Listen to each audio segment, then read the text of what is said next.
نحمده ونصلي على رسوله الكريم أما بعد فأعوذ بالله من الشيطان الرجيم بسم الله الرحمن الرحيم رب اشرح لي صدري ويسر لي أمري واحلل عقدة من لساني يفقهوا قولي واجعل لي وزيرا من أهلي اللهم فقهنا في الدين اللهم انفعنا بما علمتنا وعلمنا ما ينفعنا وزدنا علما اللهم ألهمني رشدي وأعذني من شر نفسي آمين يا رب العالمين سبحانك لا علم لنا إلا ما علمتنا إنك أنت العزيز الحكيم۔ آج ہم اپنی 13th کلاس سٹارٹ کریں گے اور ہمارا ٹاپک کیا چل رہا تھا؟ ہم مسلمانوں کی منصوبہ بندی پڑھ رہے تھے کہ آپ صلی اللہ علیہ وآلہ وسلم نے مشکل حالات میں، ظلم و ستم والے حالات میں مسلمانوں کے لیے کیا عملی اقدامات کیے۔ تو ان میں سے جو لاسٹ سٹیپ تھا وہ تھا پہلی ہجرت حبشہ، اور پہلی ہجرت حبشہ آپ صلی اللہ علیہ وآلہ وسلم نے 5 نبوی رجب میں الاؤ کی، ٹھیک ہے، اور آپ صلی اللہ علیہ وآلہ وسلم نے مسلمانوں سے کہا کہ اب حالات اتنے برے ہو چکے ہیں کہ تم لوگ حبشہ کی طرف ہجرت کر جاؤ۔ تو پہلے مسلمان جو حبشہ کی طرف ہجرت کرنے والے تھے ان کی تعداد ہمیں کتابوں میں مختلف ملتی ہے، 15 بھی ملتی ہے اور 17 بھی ملتی ہے۔ بیسکلی 2 مردوں کا ڈفرنس پڑ جاتا ہے، عورتیں 4 ہی تھیں اور تقریباً 10 سے 12 مرد تھے، جن میں سے 4 جوڑے بھی تھے۔ تو آپ صلی اللہ علیہ وآلہ وسلم نے حبشہ ہی کو کیوں چوز کیا؟ حبشہ وہ کنٹری جو کہ بیسکلی افریقہ میں آتی ہے۔ ابھی اگلی سلائیڈ پہ ہم انشاءاللہ اس کا نقشہ میپ بھی دیکھیں گے۔ تو حبشہ کو پرانے زمانے میں کہتے تھے ابیسینیا، اور اس کا نیا نام آج کل آپ کو میپ پہ ملے گا ایتھوپیا، ٹھیک ہے، ایتھوپیا۔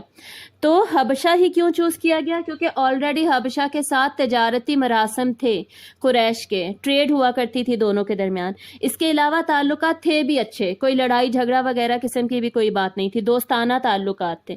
دوسرا، ہم جانتے ہیں کہ قرآن مجید میں آلریڈی اللہ تعالیٰ نے عیسائیوں کی تعریف کی ہے کہ عیسائی بہت زیادہ نرم دل ہوتے ہیں اور رونے لگتے ہیں قرآن سن کر یا مسلمانوں کی باتیں سن کر۔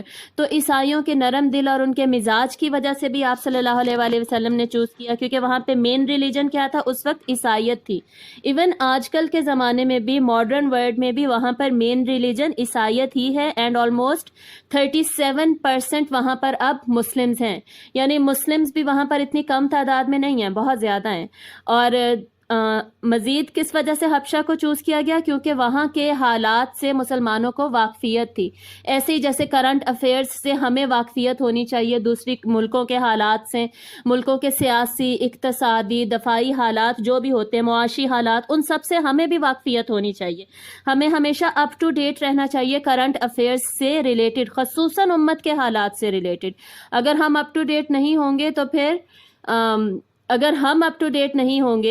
تو ڈیفینیٹلی ہم اس امت میں چینج نہیں لے کر آ سکتے، ٹھیک ہے۔ تو ہم پوری سیرت میں ہم یہ دیکھیں گے کہ آپ صلی اللہ علیہ وآلہ وسلم ہمیشہ اپ ٹو ڈیٹ رہتے اور کرنٹ افیئرس کے بارے میں آپ کو تمام نالج اور تمام معلومات میسر ہوتی تھی۔ آگے جا کے انشاءاللہ مدنی دور میں آپ کو پتہ چلے گا۔ تو حالات سے مکمل واقفیت تھی حبشہ کے۔ پھر حبشہ کا جو بادشاہ تھا اس کا ٹائٹل ہوتا تھا نجاشی۔ جتنے بھی حبشہ کے بادشاہ وہ سب نجاشی ہی کہلائیں گے، جیسے مصر کے بادشاہوں کو فرعون کہا جاتا تھا، ٹھیک ہے۔ اس کا اصلی نام تھا اسخمہ، یہ جو حبشہ کا بادشاہ تھا، اور اس کے بارے میں مشہور تھا کہ یہ عدل و انصاف والا ہے۔ تو آپ صلی اللہ علیہ وآلہ وسلم کو یقین تھا کہ یہ مسلمانوں کے ساتھ کچھ بھی ناجائز نہیں کرے گا، بلکہ انہیں عبادت کرنے کا پورا موقع دیا جائے گا۔ اس کے علاوہ حبشہ کی طرف سفر کرنا بہت زیادہ آسان تھا، بس آپ جدہ کی بندرگاہ پہ جائیں اور وہاں سے آپ ریڈ سی کے تھرو ٹریول کر سکتے ہیں۔ یہ میپ کو دیکھیے، یہاں پہ بلو سٹار جہاں پر میں نے لگایا، بلو سٹار کو دیکھیے، مکہ کے اوپر بالکل بلو سٹار ہے۔ وہاں سے مسلمانوں نے جانا تھا جدہ، اور ہوا بھی ایسے ہی، وہ وہاں سے گئے جدہ جہاں پر یلو سٹار میں نے بنایا ہے۔ اور آج کل اگر مکہ سے جدہ جائیں تو ڈرائیو پہ صرف ½ این آور آلموسٹ لگتا ہے، تو اس وقت بھی ڈیفینیٹلی کم ٹائم لگتا تھا، اور زیادہ تر لوگوں نے اونٹ وغیرہ پہ سواری کی تھی۔ اور اس کے بعد جدہ سے ریڈ سی کے تھرو یہ ایتھیوپیا جایا جائے گا، ٹھیک ہے، جہاں پر میں نے گرین سٹار بنایا ہے۔ تو یہ مسلمانوں نے سفر کیا، اور کتابوں میں لکھا ہوا ہے کہ جب وہ جدہ کی بندرگاہ پر گئے ہیں تو آلریڈی 2 بحری جہاز تیار تھے جو کہ حبشہ کی طرف ہی جا رہے تھے، اور وہ مسلمانوں کو سستے داموں میں مل گئے۔ کتابوں میں لکھا ہے کہ 5 درہم پر ٹکٹ انہیں پڑا، اور وہ لوگ جدہ سے ایتھوپیا انہوں نے سفر کیا، اور آلموسٹ 7 to 8 آورز انہیں بحری جہاز میں لگے، ٹھیک ہے۔ تو یہ راستہ جانا بھی بہت آسان تھا وہاں پر۔ اور اس کے علاوہ اب ہم یہ دیکھ لیتے ہیں کہ جتنے بھی مسلمان تھے انہوں نے یہ ڈیسیجن لیا کہ اب انہیں حبشہ کی طرف ہجرت کر جانا چاہیے۔ تو کیا ان کے لیے ہجرت کرنا یا ہجرت کا ڈیسیجن لینا یہ آسان کام تھا؟ آسان کام بالکل نہیں تھا۔ آج کل ہماری پوری جو دنیا ہے وہ ایک گلوبل ورلڈ بن چکی ہے، ٹھیک ہے، گلوبل ولیج ہے، جس میں ہمیں مشکل نہیں لگتا کہیں سے بھی کہیں پہ جانا، ٹریول کرنا، یا پھر ایڈاپٹ کرنا نئے حالات کو، نئے ایٹماسفیئر کو، انوائرمنٹ کو۔ لیکن پرانے زمانوں میں ایسا نہیں ہوتا تھا، جو شخص جہاں پیدا ہوتا تھا نا اس کے ارد گرد وہیں پہ رہتے رہتے وہیں پہ وفات پا جاتا تھا، وہیں اس کی قبر ہوتی تھی، ٹھیک ہے۔ آج کل تو ہم پوری دنیا میں پھیل چکے ہیں، تو ان کے لیے ہجرت کرنا ایک بہت ہی مشکل سٹیپ تھا اور مشکل فیصلہ تھا۔ بالکل ایک مختلف ماحول میں جا کے رہنا، ایک مختلف زبان کے لوگ، وہاں پہ ایک ڈفرینٹ زبان بولی جاتی تھی۔ آگے جا کے جب ہم دیکھیں گے نا، حضرت جعفر رضی اللہ تعالیٰ عنہ تقریر کرتے ہیں نجاشی کے دربار میں، تو بیسکلی وہاں پہ ٹرانسلیٹرز موجود تھے جو کہ عربی کو ان کی زبان میں ٹرانسلیٹ کر رہے تھے، اور ان کی زبان پھر عربی میں ٹرانسلیٹ کر کے مسلمانوں کو بتائی جا رہی تھی، ٹھیک ہے۔ تو زبان ڈفرینٹ، پھر تہذیب بالکل ڈفرینٹ، پھر وہاں پہ کوئی رشتہ دار نہیں، کوئی جان پہچان والا نہیں، پھر ڈیفینیٹلی جب آپ کے اوپر کوئی آپ کا اپنا نہیں ہے تو اپنی نہ عزت نہ کوئی حفاظت، کوئی بھی نہیں ہوگا جو آپ کو پروٹیکٹ کر سکے ان کیس آپ پہ کوئی کیس بن جائے، کوئی ظلم و ستم ہو جائے۔ یہ اسی طرح ہے جیسے ایون آج بھی ماڈرن ورلڈ میں امیگرینٹس کے ساتھ بہت برا سلوک کیا جاتا ہے۔ کوئی اتنا اچھا سلوک امیگرینٹس کے ساتھ، ریفیوجیز کے ساتھ، خصوصاً یہ جو فرسٹ ورلڈ کنٹریز ہیں ان میں ہوتا نہیں ہے۔ کسی کے ساتھ اچھا سلوک ہوتا ہے، کسی کے ساتھ اچھا نہیں ہوتا۔ لیکن پھر بھی آپ سوچیں کتنا ظلم و ستم کیا گیا ہوگا مسلمانوں پر کہ انہوں نے یہ ڈیسیجن لیا آپ صلی اللہ علیہ وآلہ وسلم کی رہنمائی میں کہ انہیں ہجرت کر جانی چاہیے۔ تو پہلی ہجرت حبشہ میں کون کون سے مسلمان تھے؟ سب سے پہلا جوڑا، اب یہ سب اکٹھے نہیں جا رہے تھے، یہ سب مکہ سے چھپ چھپ کر جدہ کی طرف جا رہے تھے، وہاں سے اکٹھے ہو کر آگے گئے تھے، ٹھیک ہے۔ تو سب سے پہلا جوڑا جو کہ نکلا ہے مکہ سے ہجرت کے لیے، جس نے ہجرت کی نیت کی اور جنہوں نے ہجرت کے فضائل کو حاصل کیا، وہ کون ہیں؟ حضرت عثمان بن عفان رضی اللہ تعالیٰ عنہ۔ آلریڈی ہم ان کو جانتے ہیں، جو کہ تیسرے خلیفہ بھی ہیں، اور ان کی وائف کون تھی اس وقت؟ ان کی زوجہ محترمہ کون تھی؟ حضرت رقیہ بنت محمد صلی اللہ علیہ وآلہ وسلم ان کی نکاح میں تھی، ٹھیک ہے۔ تو ان دونوں نے سب سے پہلے ہجرت کی۔ اس کے علاوہ مردوں میں سب سے پہلے کس نے حبشہ کی طرف ہجرت کی؟ یہ جو بلو ٹرائی اینگلز ہیں ان کی طرف دیکھیے، ابو حاتب بن عمر رضی اللہ تعالیٰ عنہ، یہ وہ صحابی تھے جنہوں نے کہ مردوں میں سب سے پہلے حبشہ کی طرف ہجرت کی۔ اب باقی کون تھے؟ ابو حذیفہ بن عتبہ، یہ عتبہ جو ہے بن ابی ربیہ، جس کا ہم نے بار بار نام لیا ہے دشمنوں میں۔ لاسٹ کلاس میں جب ہم نے ظلم و ستم کی سٹوریز پڑھی تھی خصوصاً آپ صلی اللہ علیہ وآلہ وسلم پر، تو اس کا بار بار ذکر آیا تھا عتبہ کا۔ یہ ان کے بیٹے تھے جو مسلمان ہو چکے تھے، اور ان کی بہن وہ تھی ہند کا نام آپ لوگوں نے سنا ہوا ہوگا، جو ابو سفیان کی وائف تھی، جو مکہ فتح ہونے کے بعد اسلام قبول کیا تھا دونوں نے ہی، دونوں میاں بیوی نے، ٹھیک ہے، ابو سفیان اور ہند نے۔ تو یہاں پر ان کی ہند کے بھائی کی بات ہو رہی ہے، ابو حذیفہ بن عتبہ، اور ان کی وائف تھیں سہلہ بنت سہیل، پھر ابو سلمہ اور ام سلمہ۔ ابو سلمہ آپ لوگ جانتے ہوں گے کہ وہ مدینہ پھر انہوں نے ہجرت کی ہے تو وہاں پر وفات پائی، اور ام سلمہ پھر آپ صلی اللہ علیہ وآلہ وسلم کے نکاح میں آئیں، 5th یا 6th نکاح آپ صلی اللہ علیہ وآلہ وسلم نے ان سے کیا تھا، اور یہ آپ صلی اللہ علیہ وسلم کی زوجہ محترمہ بعد میں بنی۔ اور اس کے بعد عامر بن ربیعہ اور لیلہ بنت ابی حشمہ، ان دونوں نے بھی ہجرت کی۔ ان کا نام یاد رکھیے گا کیونکہ ان کی اگلے پیج پہ سٹوری بھی آنے والی ہے، ان کی تھوڑا سا ایک واقعہ ہم پڑھیں گے۔ پھر کون کون تھے؟ ابو حاتب بن عمر، ان کا ہم نے دیکھ لیا۔ پھر حضرت عبداللہ بن مسعود، جن کے بارے میں ہم نے لاسٹ کلاس میں پڑھا تھا، اور جو بیسکلی قرآن مجید کی تلاوت کے لیے مشہور تھے، ٹھیک ہے، قرآن مجید کے ساتھ ان کا جو تعلق تھا نا اس کے لیے وہ بہت زیادہ مشہور تھے، بیسکلی قاری تھے یہ مسلمانوں کے۔ اور اس کے علاوہ آپ صلی اللہ علیہ وسلم کے وصال کے بعد حضرت عبداللہ بن مسعود فقہ کے لیے بہت زیادہ مشہور ہوئے، مجتہد بہت زیادہ مشہور ہوئے، ٹھیک ہے۔ انہی کے اسٹوڈنٹس تھے جو کہ فقہ کو آگے لے کر چلے، اور امام ابو حنیفہ جو ہیں وہ انہی کے اسٹوڈنٹس کے آگے اسٹوڈنٹس میں سے آتے ہیں، ٹھیک ہے. تو اتنا زیادہ انہوں نے اسلام کے لیے خدمات انجام دی اور اسلام کو پھیلایا. اس کے بعد ابو صبرہ بن ابی رحم، عثمان بن مظعون رضی اللہ تعالیٰ عنہ کا نام بہت زیادہ ہم سنتے نہیں ہیں، لیکن یہ وہ صحابی ہیں جو کہ مدینہ جا کر سب سے پہلے وفات پائیں گے، ٹھیک ہے. مدینہ جاتے ہی فرسٹ اور سیکنڈ ہجری میں، فرسٹ ہجری میں ہی وفات پا جائیں گے، اور ان کی سب سے پہلے ان کے لیے مدینہ میں نماز جنازہ پڑھا گیا اور ان کی قبر وہاں پر بنائی گئی. اس کے بعد حضرت زبیر بن عوام رضی اللہ تعالیٰ عنہ، جو کہ آپ صلی اللہ علیہ وسلم کی پھوپھی حضرت صفیہ کے بیٹے تھے، کئی دفعہ ان کا انٹروڈکشن پڑھا اور ینگ ایج کے تھے. پھر حضرت مصعب بن عمیر، جو کہ اپنے والدین کے لاڈلے تھے اور جن کے بارے میں ہم نے لاسٹ کلاس میں پڑھا تھا کہ ایک لباس بھی دوبارہ پہنتے نہیں تھے، اس کو چینج کرتے تھے تو ہمیشہ نیا لباس ہی پہنتے تھے، یہ وہ صحابی. اور اس کے بعد حضرت عبد الرحمن بن عوف رضی اللہ تعالیٰ عنہم، ان سب کے لیے حضرت عبد الرحمن بن عوف کون تھے؟ وہ صحابی جو کہ تاجر مشہور ہیں، ٹھیک ہے. مکہ سے جب یہ مدینہ ہجرت کریں گے اس وقت یہ اپنی ساری دولت سب کچھ مکہ چھوڑ کر ہجرت کریں گے اور مدینہ جا کر پھر یہ دوبارہ سٹارٹ لیں گے، اور اللہ تعالیٰ نے انہیں بہت زیادہ غنی کیا، بہت زیادہ امیر بنایا. اللہ تعالیٰ نے انہیں اتنے مال و دولت دیا کہ مدینہ کے غنی امیر لوگوں میں پھر ان کا شمار ہوتا ہوگا، ٹھیک ہے. تو یہ وہ لوگ تھے جنہوں نے رجب 5 نبوی میں پہلی ہجرت حبشہ آپ صلی اللہ علیہ وآلہ وسلم کے حکم پر کی اور ہجرت کے فضائل حاصل کیے. ہجرت کے فضائل اتنے زیادہ ہیں کہ بار بار قرآن مجید میں ذکر آتا ہے، ٹھیک ہے. اور جیسے ہم نے سورۃ الحشر کی آیت پڑھی تھی نا لاسٹ ٹائم، للفقراء المہاجرین الذین یخرجون من دیارہم وانفسہم، وہ لوگ واموالہم، وہ لوگ جنہوں نے ہجرت کی، ہجرت کے ساتھ ان کو اللہ تعالیٰ یاد کر رہے ہیں کہ وہ غریب لوگ، ہجرت کر کے غریب ہو جاتا ہے نا انسان، وہ لوگ اپنا مال و دولت، اپنا گھر بار بیچ کے، کوئی بینکس میں کوئی اے ٹی ایم کارڈز لے جا کے، یہ سارا کچھ تو وہ لوگ نہیں کر سکتے تھے، ان کے پاس کوئی کریڈٹ کارڈز ایسا کوئی سسٹم نہیں تھا، سب کچھ چھوڑ چھاڑ کے انہوں نے جانا تھا. تو وہ فقیر لوگ جو کہ بیسکلی مہاجرین تھے اور سب کچھ چھوڑ کر وہ لوگ ہجرت کر کے گئے، اولئک هم الصادقون، اس آیت کے اینڈ میں آتا ہے کہ وہ لوگ ہی یقیناً صادقین ہیں اور وہی مفلحون ہیں، ٹھیک ہے. تو لیکن ہم اس لسٹ میں دیکھتے ہیں کہ وہ مسلمان جو کہ آلریڈی مکہ میں ہی برے حالات میں تھے، مظلوم تھے، غریب تھے، جیسے حضرت بلال کی ہم نے سٹوری پڑھی، ان کی پڑھی تھی، حضرت صہیب رومی کی ہم نے سٹوری پڑھی، حضرت یاسر کی ہم نے سٹوری پڑھی، واقعات ہم نے ان سب کے دیکھے. یہ سب پھر بھی ہجرت نہیں کر پائے اور اس لسٹ میں ان میں سے کسی کا بھی نام شامل نہیں ہے، بلکہ یہ سارے وہ لوگ ہیں، آلموسٹ میکسیمم ان میں سے وہ لوگ ہیں جن کے حالات آلریڈی اچھے تھے.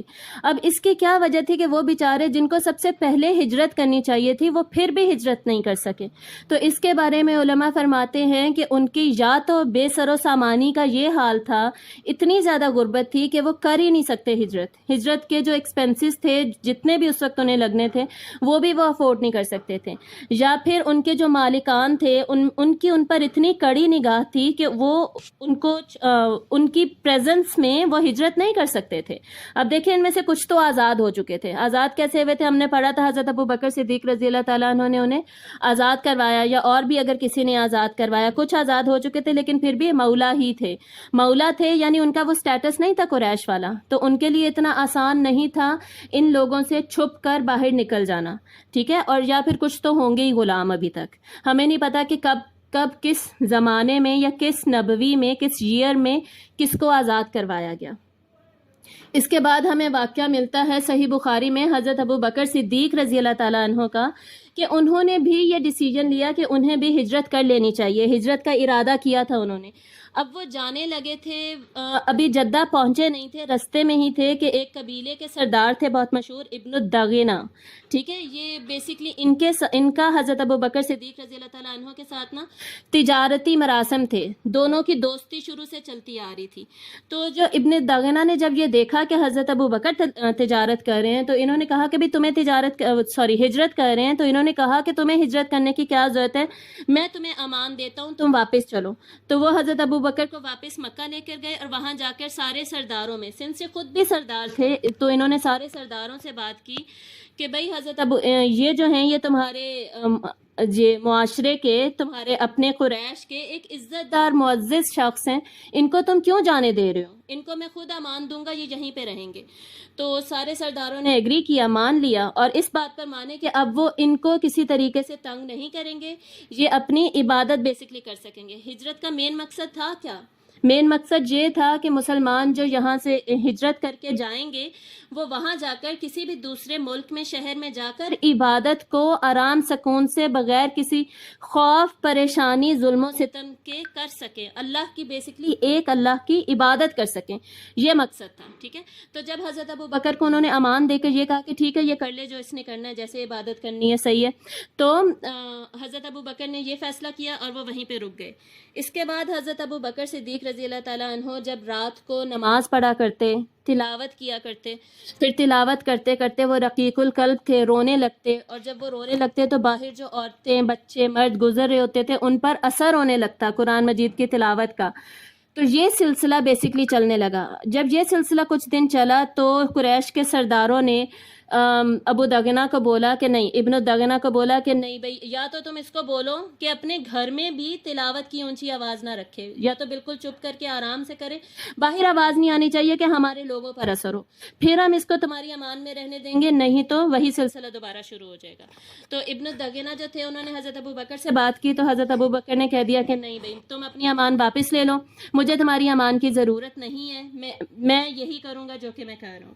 تو فائنلی انہوں نے امان واپس لے لی۔ حضرت ابو بکر نے پھر ہجرت بھی نہیں کی، مکہ میں ہی رہے اور اسی طرح نماز پڑھتے رہے اور تلاوت بھی کرتے رہے، بلکہ کتابوں میں لکھا ہے کہ حضرت ابو بکر رضی اللہ تعالیٰ عنہ نے اپنے گھر میں کے صحن میں ایک طرح سے چھوٹی سی مسجد سی بنا لی تھی تاکہ وہاں پر وہ نماز پڑھیں، تلاوت کریں، اور وہاں سے پھر باہر لوگوں کو آواز بھی جائے۔ ٹھیک ہے، تو پھر اس کے بعد ہمیں پتہ چلتا ہے کہ حبشہ میں مسلمان سکون سے، اطمینان سے رہنے لگے، کسی قسم کی روک ٹوک نہیں تھی ان کو عبادت کرنے میں۔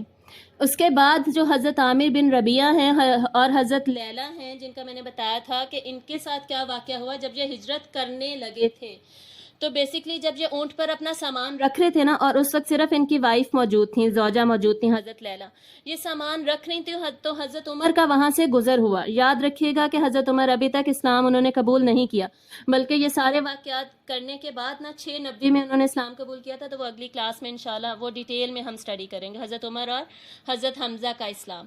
تو یہاں پر ابھی انہوں نے اسلام قبول نہیں کیا، تو ان کا گزر ہوا، تو انہوں نے پوچھا کہ بھائی تم لوگ کہاں جا رہے ہو؟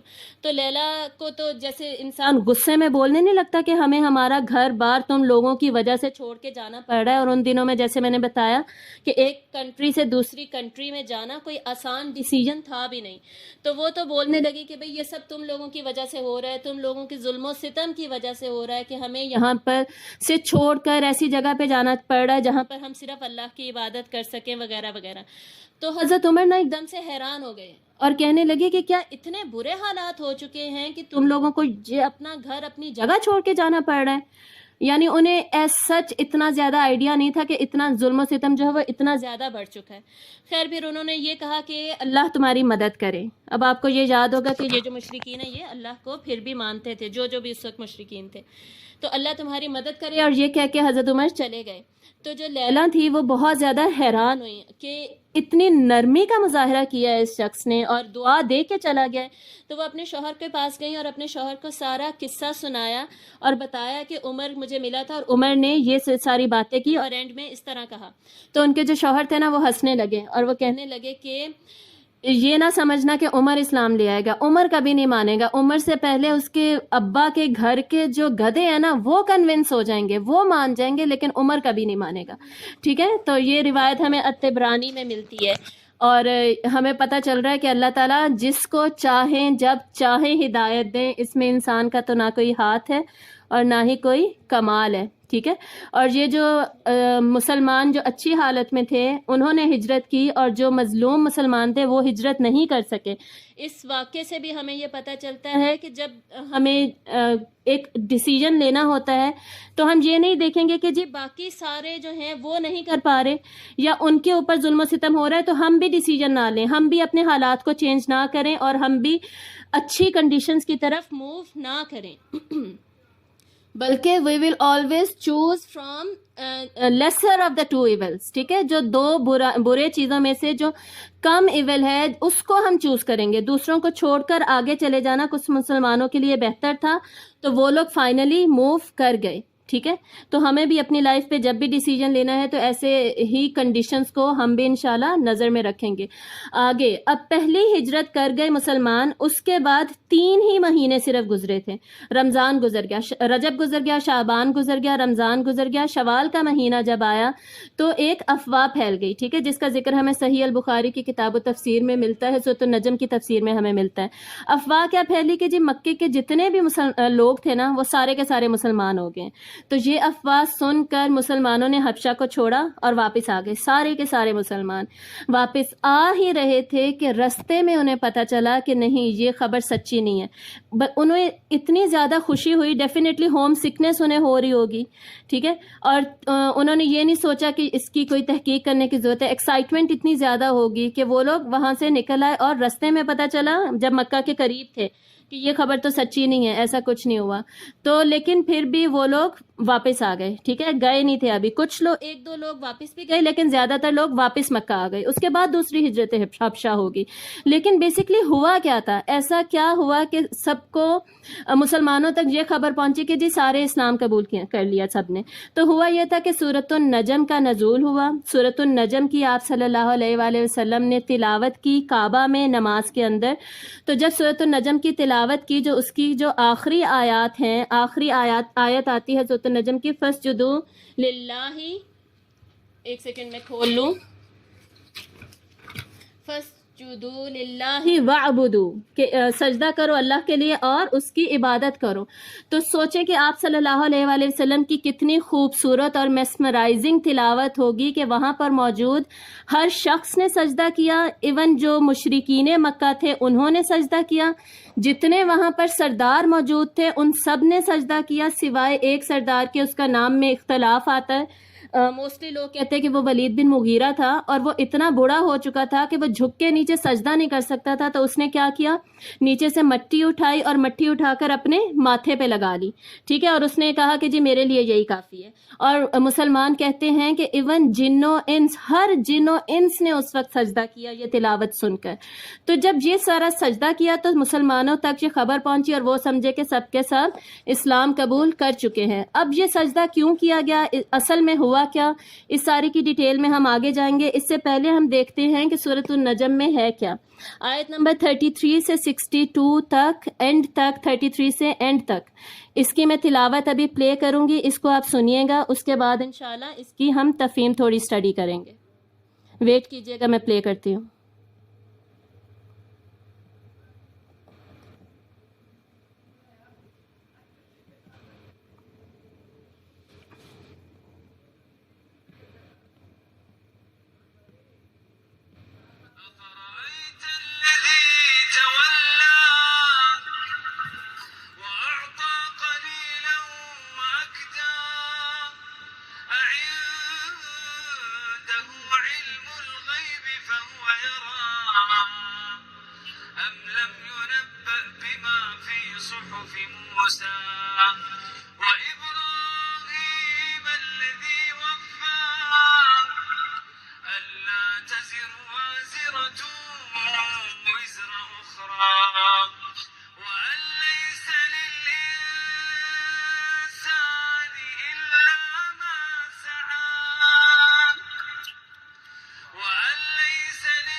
النشأة الأخرى وأنه هو أغنى وأقنى وأنه هو رب الشعرى وأنه أهلك عادا الأولى وثمود فما أبقى وقوم نوح من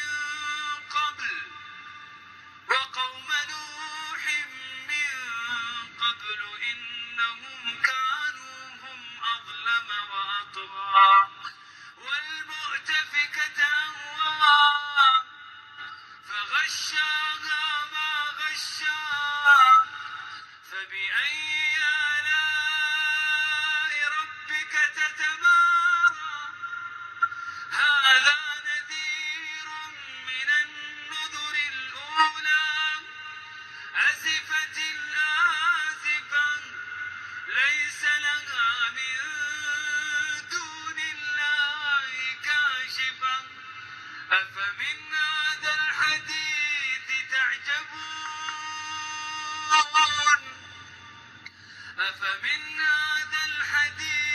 تعجبون وتضحكون ولا تبكون وأنتم سامدون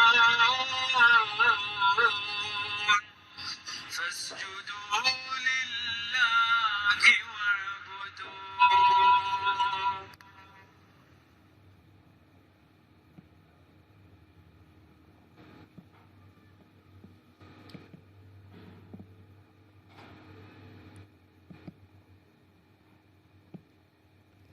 جی فسجدوا للہ وعبدوا، یہ آیت سجدہ ہے.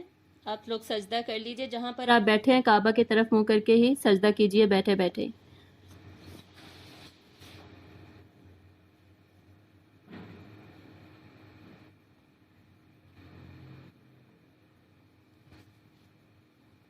جی یہ منصور السلیمی تھے جنہوں نے تلاوت کی. جب ان کی تلاوت اتنی خوبصورت ہے تو سوچئے گا کہ آپ صلی اللہ علیہ وآلہ وسلم کی تلاوت کیسی ہوگی، کتنی پاورفل ہوگی، کتنی پر اثر ہوگی. اور ہم آلریڈی پڑھ چکے ہیں مکی صورتوں کے بارے میں کہ مکی صورتوں کی آیات چھوٹی چھوٹی ہوتی ہیں، بالکل شارٹ، اور میسمرائزنگ ہوتی ہیں، اوور ویلمنگ ہوتی ہیں. ایک مومنٹم بلٹ ہوتا ہے، وہ مومنٹم جب بلٹ ہوتا ہے تو اس کا ایک اثر ہوتا ہے، ٹھیک ہے، ایک ایکسائٹمنٹ بلٹ ہو جاتی ہے. تو وہی ایکسائٹمنٹ بلٹ ہوئی، اور اس کے بعد جب حکم دیا گیا سجدہ کرو تو سب کے اوپر اتنا زیادہ اثر تھا کہ سب نے سجدہ کیا. اب یہ جو ہم نے آیات پڑھی ہیں 33 سے 62، ان کو میں آپ کو ایکسپلین کروں گی تھوڑا سا. تلاوت آلریڈی ہم سن چکے ہیں، تو میں صرف ترجمہ پڑھتی جاؤں گی اور ایکسپلین کرتی جاؤں گی. اس کو دھیان سے آپ لوگ سنتے جائیے گا. اعوذ باللہ من الشیطان الرجیم، بسم اللہ الرحمن الرحیم. یہاں سے 33 آیت سے، ٹھیک ہے. افرأیت الذی تولی سے، کیا بھلا آپ نے دیکھا اسے جو منہ موڑ گیا؟ یعنی ایسے شخص کو آپ نے دیکھا ہے جس نے کہ نیکیوں سے منہ موڑ لیا، جو نیکیاں ہی نہیں کرنا چاہتا، اور اس نے اتنا تھوڑا سا دیا اور اس نے روک لیا. یعنی نیکیوں کو اور خصوصاً اپنے مال کو دینے سے وہ رکتا ہے. کیا اس کے پاس غیب کا علم ہے تو وہ دیکھ رہا ہے؟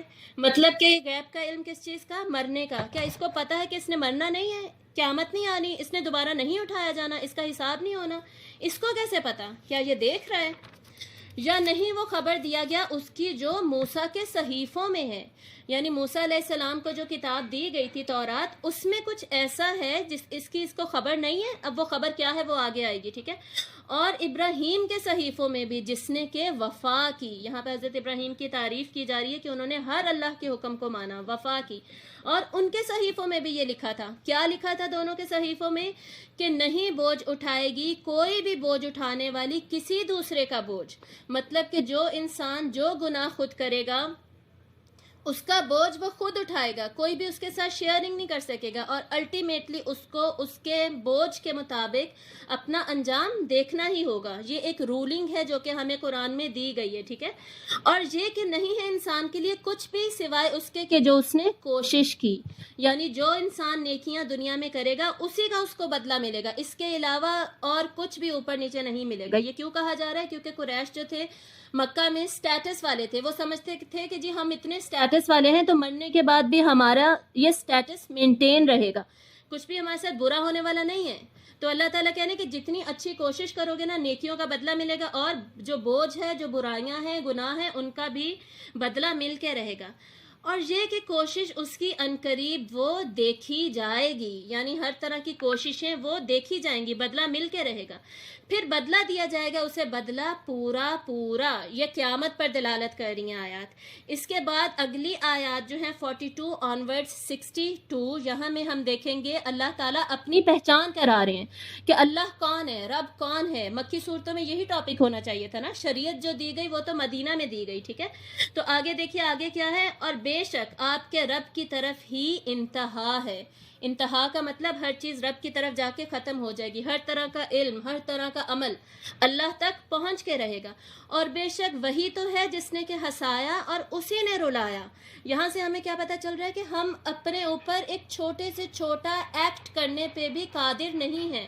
ہم اتنا چھوٹا سا ہنسنا رونا بھی جو ہے نا ہمارا، اس پر بھی اللہ ہی قادر ہے، ہم وہ بھی اپنی مرضی سے نہیں کر سکتے۔ اور دوسرا اس سے ہمیں اللہ تعالیٰ کی قربت، اللہ کی کلوزنس بھی پتہ چل رہی ہے کہ اللہ ہمارے کتنے قریب ہے، اللہ ہی ہمیں ہنساتا ہے اور اللہ ہی رلاتا ہے۔ اور بے شک وہی تو ہے جس نے موت دی اور اس نے زندہ کیا، یہاں سے بھی اللہ تعالیٰ کی اتھارٹی پتہ چل رہی ہے، پاور پتہ چل رہی ہے۔ اور بے شک وہی تو ہے جس نے کہ پیدا کیا جوڑوں کو نر اور مادہ اور نطفے سے جبکہ وہ ٹپکایا جاتا ہے، اور بے شک اسی کے ذمہ ہے دوسری پیدائش۔ مطلب کہ جس نے پہلی دفعہ پیدا کیا، ایک نطفے سے، ایک چھوٹے سے ڈراپلٹ سے، پانی کے قطرے سے پیدا کر دیا، وہ دوسری دفعہ کیوں نہیں پیدا کر سکتا؟ دوسری دفعہ بھی وہی پیدا کرے گا، کیونکہ قدرت کیا ہے، اسی کے ہاتھ میں ہے۔ اور بے شک وہی ہے جس نے کہ غنی کیا اور اسی نے مالدار بنایا، ٹھیک ہے۔ ہر طرح کا مال بھی اللہ نے دیا، اسی لیے پچھلی آیتوں میں کیا تھا کہ تم خرچ کیوں نہیں کرتے، تم روک کے کیوں رکھتے ہو ہاتھ، جو ہم نے 33 سے سٹارٹ کیا تھا وہاں پر۔ تو جب سارا مال اللہ نے دیا ہے تو پھر تم کیوں نہیں اللہ کے رستے میں دے رہے؟ اور بے شک وہی تو ہے رب شعرا کا۔ شعرا کیا ہے؟ شعرا بیسیکلی ایک ستارہ ہے۔ پرانے زمانے میں اس ستاروں کو بھی نا وہ لوگ پوجا کیا کرتے تھے، اس کی عبادت کرتے تھے۔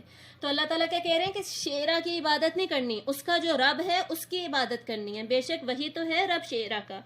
اور بے شک وہی تو ہے جس نے کہ ہلاک کیا عاد اولا کو، یعنی عاد کو، جو قوم عاد تھی اس کو اللہ نے ہلاک کیا۔ اب یہاں پہ کیا بتایا جا رہا ہے کہ حجت تمام کرنے کے بعد عذاب دینے والا بھی کون ہے؟ عذاب دینے والا بھی اللہ ہی ہے۔ ساری نعمتیں دینے والا بھی اللہ ہے، احسانات کرنے والا اللہ ہے، اور غلط کام کرنے والوں کو عذاب دینے والا بھی اللہ ہے۔ اور سمود کو پھر اس نے کسی کو باقی نہ چھوڑا، اور قوم نوح کو اس سے پہلے، بے شک وہ بہت زیادہ ظالم اور سرکش تھے قوم نوح والے۔ اور الٹ جانے والی بستی کو اس نے نیچے دے مارا۔ کس کی بات ہو رہی ہے؟ قوم لوط کی۔ تو ڈھانپ لیا انہیں جس نے ڈھانپا، مطلب کہ انہیں پتھروں کی بارش کے عذاب نے گھیر لیا۔ بس کون کون سی نعمتوں پر اپنے رب کی تم شک کرتے ہو؟ مطلب کہ اللہ تعالیٰ نے تمہیں اپنی اب اتنی نعمتیں گنوا دیں، اتنے اپنے سائنس دکھا دیے، اپنے احسانات بتا دیے، پھر بھی تم شک کرتے ہو۔ شک کرنے کے بجائے ہونا کیا چاہیے؟ آن دا کنٹریری شکر ادا کرنا چاہیے۔ اور اللہ کی شکر گزاری کیسے کی جاتی ہے؟ عبادت کے ذریعے، اللہ کو ایک مان کر۔ لیکن تم یہ کر نہیں رہے، تم کون کون سی نعمتوں پر اپنے رب کی شک کرتے ہو۔ یہ ایک ڈرانے والا ہے ڈرانے والوں میں سے پہلے۔ ھذا نذیر، یہاں پہ نذیر کس کو کہا گیا ہے؟ علماء کرام نے اس میں 3 چیزیں مینشن کی ہیں، ٹھیک ہے۔ 3 کیٹیگریز بیسکلی بتائی ہیں۔ ایک، یا تو یہاں پر نذیر کہا گیا ہے کہ رسول کو، کہ رسول ہیں ڈرانے والے پہلے ڈرانے والوں میں سے، پھر قرآن کو کہ قرآن ہے ڈرانے والا پہلے ڈرانے والوں میں سے، یا پھر یہاں پر جو اس سے پہلے واقعات مینشن کیے گئے ہیں، یہ واقعات بیسکلی ہمیں ڈرانے والے ہیں۔ تو ہمیں کرنا کیا چاہیے؟ ان سب سے بیسکلی خبردار ہو جانا چاہیے اور اپنے ایکٹس کو، اپنے عمل کو بدل لینا چاہیے۔ نزدیک آ گئی، نزدیک آنے والی، یعنی قیامت، نہیں اس کے لیے اللہ کے سوا کوئی بھی ہٹانے والا۔ اللہ تعالیٰ کی full power, authority, control, ownership کے بارے میں یہاں پہ ہمیں بتایا جا رہا ہے کہ قیامت کو کوئی نہیں ہٹا سکتا، ان کیس اگر اللہ چاہے تو ہٹا دے۔ تو اللہ تعالیٰ کی پاور اینڈ اتھارٹی کیا ہے؟ ان لمیٹڈ ہے، ٹھیک ہے، انفینٹ ہے، کبھی نہ ختم ہونے والی۔ اللہ تعالیٰ کے جتنی بھی صفات ہیں نا ان سب میں اس کے دو ایلیمنٹ ہمیشہ ہوں گے، ٹھیک ہے، یہ آپ نے یاد رکھنا ہے، چاہے وہ اللہ تعالیٰ کے رحم کی بات ہو رہی ہو، اللہ کی مرسی کی، اللہ کی مغفرت کی بات ہو رہی ہے، اللہ تعالیٰ کی اتھارٹی کی بات ہو رہی ہے، کسی بھی اللہ تعالیٰ کی صفت کی بات ہو رہی ہے، اس میں دو ہمیشہ کوالٹیز رہیں گی، دو اس کے ایلیمنٹس رہیں گے۔ وہ کیا ہیں کہ ایک اللہ تعالیٰ کی ہر صفت جو ہے وہ ان لمیٹڈ ہے، انفینٹ ہے، ٹھیک ہے، لمٹ لیس ہے، ہمیشہ کے لیے ہے۔ دوسرا وہ بالکل کامل ہے، پرفیکٹ ہے۔ تو یہ دو باتیں ہمیشہ یاد رکھنی ہیں۔ اس آیت میں ہم کیا دیکھ رہے تھے کہ اللہ تعالیٰ کی اتھارٹی، اللہ تعالیٰ مکمل طور پر قدرت رکھتا ہے قیامت کو لانے پر۔ افمن ھذا الحدیث تعجبون، کیا بھلا اس بات سے تم تعجب کرتے ہو؟ یعنی قیامت کے آنے پر تمہیں اتنا تعجب، اتنی حیرانی ہوتی کیوں ہے؟ یعنی اللہ تعالیٰ خود تعجب کر رہے ہیں ان انسانوں کے تعجب کرنے پر، اور جو کہ آلریڈی اللہ نے بتا دیا کہ جو تمہیں پہلی دفعہ زندگی دے سکتا ہے وہ دوسری دفعہ کیوں نہیں دے سکتا۔ وَتَضْحَكُونَ وَلَا تَبْكُونَ، اور تم ہنستے ہو اور تم روتے نہیں ہو۔ مطلب یہ کہ اتنی غفلت والی زندگی تم گزار رہے ہو، اتنا کچھ پتہ چل جانے کے بعد، اتنا علم آ جانے کے بعد، تمہیں تو ایسا ہونا چاہیے کہ تم رو زیادہ اور تم ہنسو کم۔ ہنسنے سے یہاں مراد ہے غفلت میں زندگی گزار دینا، فضولیات میں، فضول کاموں میں زندگی گزار دینا، اگنورنس میں، جہالت میں زندگی گزار دینا، سیریسنس، میچورٹی، شعور نہ ہونا، ٹھیک ہے، یہ سارا کچھ مطلب ہے۔ یہ صرف ہنسنے اور رونے کے ایکسپریشنز کی یہاں پہ بات نہیں ہو رہی، بلکہ دل کی حالت کی یہاں پہ بات ہو رہی ہے، ٹھیک ہے، دل میں عاجزی آ جانا، انکساری آ جانا، اس کی بات ہو رہی ہے، لہو اور لعب جو ہے اس سے دور ہو جانا، یہ بات ہو رہی ہے، شعوری طور پر زندگی گزارنے کی بات ہو رہی ہے۔ تو اللہ تعالیٰ کیا کہہ رہے ہیں کہ تم ہنستے ہو اور تم روتے نہیں ہو، وَأَنْتُمْ سَامِدُونَ، اور تم غافل ہو، یعنی تم ہر سچ سے، ہر طرح کی سچائی سے، ہر طرح کے علم سے تم غافل ہو۔ مطلب غافل کے اپوزٹ ہمیں پھر ہونا کیا چاہیے؟ ہمیں غور و فکر کرنا چاہیے، ہمیں تدبر کرنا چاہیے۔ فَاسْجُدُوا لِلَّهِ وَاعْبُدُوا، تو کرو کیا تم؟ بیسکلی تم سجدہ کرو اللہ کے لیے اور عبادت کرو۔ کیوں؟ کیونکہ تم شکر گزار بنو ان ساری نعمتوں کے جو کہ اللہ تعالیٰ نے تمہیں دی اور جو کہ اللہ تعالیٰ نے اس آیت میں مینشن کی۔ اور سجدہ کرو، سجدہ کر کے اپنی عاجزی کا اظہار کرو، اپنی اکڑ اور تکبر کو نکال دو اور اپنی شکر گزاری کا اظہار کرو۔ اللہ کی یہاں ہمیں پتہ چل گیا کہ اللہ کون ہے۔ اللہ کو جب پہچان لیا تو الٹیمیٹلی اللہ کے آگے انسان جھک جائے گا۔ یہ اینڈ ریزلٹ ہے ساری کانورسیشن کا۔ اور اس ساری کانورسیشن کے بعد کیا ہوا کہ سب نے، سارے جنوں انس نے سجدہ کیا۔ اب یہ کون سا ورژن ہم نے پڑھا ہے؟ یہ حدیث ہم نے پڑھی ہے جو کہ صحیح البخاری میں مینشنڈ ہے، کتاب التفسیر میں، جس کا میں نے آپ کو نمبر بتایا 4862۔ اب اس کے بعد ہمارے لیے کیا جاننا اہم ہے، ضروری ہے کہ اسی واقعے سے ریلیٹڈ دو اور ورژنز ہمیں اپنی ہی کلاسیکل بکس میں ملتے ہیں، اپنی ہی کتابوں میں ملتے ہیں، ٹھیک ہے۔ یہ واقعات ہم پڑھ کیوں رہے ہیں؟ مزید اس سٹوری کے دو ورژنز جس کو کہ بیسکلی نان مسلمز نے، وہ لوگ جو کہ مسلمان نہیں ہیں، انہوں نے بہت زیادہ اچھالا اور بہت زیادہ مس یوز کیا، اور آج تک مس یوز کیا جاتا ہے، ٹھیک ہے، سنس آج تک مس یوز کیا جاتا ہے، اور ہمارا کام ہے ایز اے مسلم، ہم نے پہلی کلاس میں بھی پڑھا تھا کہ ہم اسلام کو ڈیفینڈ کریں۔ ہم اسلام کو تبھی ڈیفینڈ کر سکتے ہیں، دفاع کر سکتے ہیں اس کا، جب ہمیں خود نالج ہوگی، خود علم ہوگا ہر چیز کا۔ تو اس وجہ سے اب ہم یہ پڑھیں گے قصۃ الغرانیق۔ یہ قصۃ الغرانیق کیا ہے؟ یہ ہماری اپنی کتابوں میں عربی کا یہ نام موجود ہے۔ غرانیق بیسکلی کہتے ہیں پرندوں کو، وہ والے پرندے جو کہ لمبی گردن والے ہوتے ہیں، اور جو عرب لوگ تھے نا وہ بیسکلی غرانیق اپنے بتوں کو کہا کرتے تھے۔ ان کا مطلب یہ تھا کہ جی ہمارے بت جو ہیں وہ اتنی پہنچ والے ہیں، گردن سے ان کی مراد تھی، اتنی پہنچ والے ہیں کہ وہ اللہ تک پہنچ رکھتے ہیں اور وہ ہماری شفاعت کر سکتے ہیں اور وہ ہماری شفاعت کریں گے، ٹھیک ہے۔ تو یہ بیسکلی قصۃ الغرانیق تھا۔ اب ہوا کیا، یہ جو ہم نے واقعہ پڑھا نا، اس میں کفار نے سجدہ کیا۔ اب اس سے ریلیٹڈ ہمیں ایک اور ملتا ہے تفسیر الطبری میں، عروہ بن زبیر جو کہ تابعی تھے، اور انہوں نے یہ بیسکلی روایت جو ہے کسی صحابی سے بیسکلی روایت نہیں کی، بلکہ یہ مرسل روایت ہے، مطلب صحابی کا جو نام ہے اس میں مسنگ ہے، ٹھیک ہے۔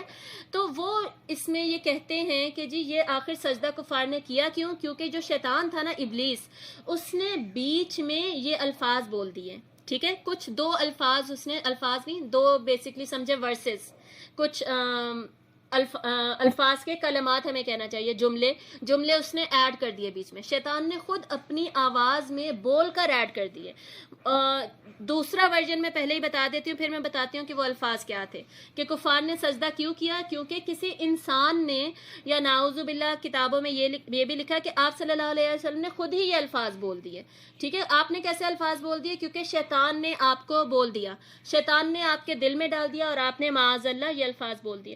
لیکن جہاں پہ ہم نے یہ یاد رکھنا ہے کہ یہ ساری روایات مرسل ہیں، اور یہ روایت ہیں بہت زیادہ، ٹھیک ہے، اس وجہ سے ہم انہیں پڑھ رہے ہیں، لیکن ہمیں یہ پتہ ہونا چاہیے کہ یہ مرسل ہیں، یہ باطل ہیں، یہ موضوع ہیں، یعنی خود سے بنائی گئی ہیں، اور پریزنٹ ماڈرن ورلڈ میں تمام مسلم اسکالرز نے اس کو ریجیکٹ کیا ہے، اس کی تردید کی ہے۔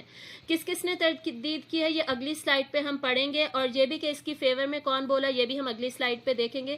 پہلے میں آپ کو بتا دوں کہ وہ الفاظ کیا تھے جو کہ بیسکلی شیطان نے بیچ میں ایڈ کرنے کی کوشش کی، اور سارے کفار نے ان کو سن کر بیسکلی سجدہ کیا۔ یہ ورژنز جو ہیں یہ بتاتے ہیں، ٹھیک ہے۔ یہ الفاظ کیا تھے؟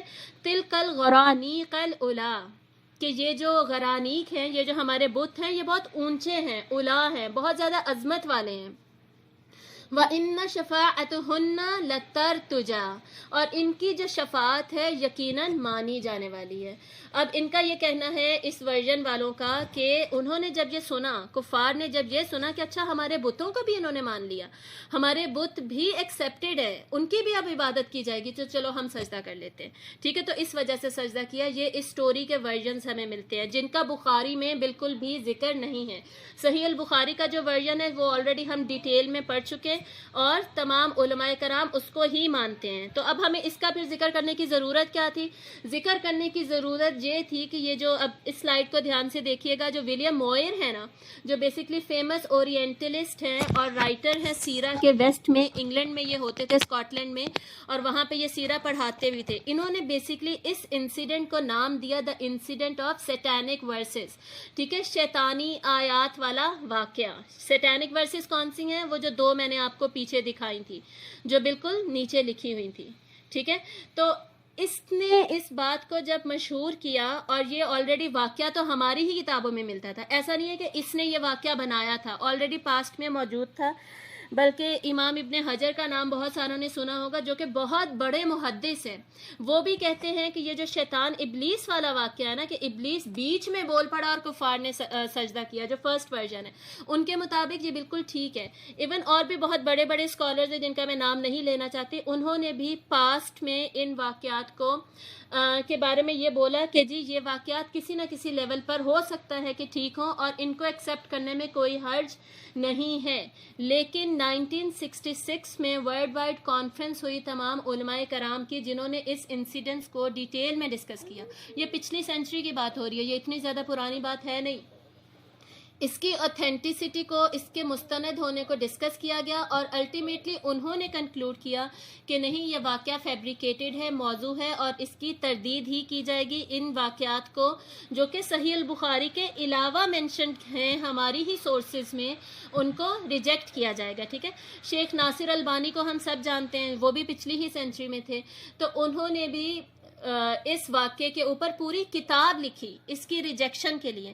اب آپ سوچیں کہ یہ واقعہ کتنا مشہور ہوگا، حالانکہ ہمیں نہیں پتا ہوتا، ہمیں مسلم ورلڈ میں ہمیں نہیں بتایا جاتا، نہیں پڑھایا جاتا، لیکن اس کے کیا اثرات ہوں گے، مسلمانوں پر اس کے کیا اثر ہوتا ہوگا، نان مسلمز اس کو کیسے لیتے ہوں گے، اس سارے کی وجہ سے ہمارے اسکالرز اس پر متحرک ہوئے، ایکشن میں آئے، اور انہوں نے باقاعدہ اس کو ڈسکس کر کے اس کو ریجیکٹ کیا۔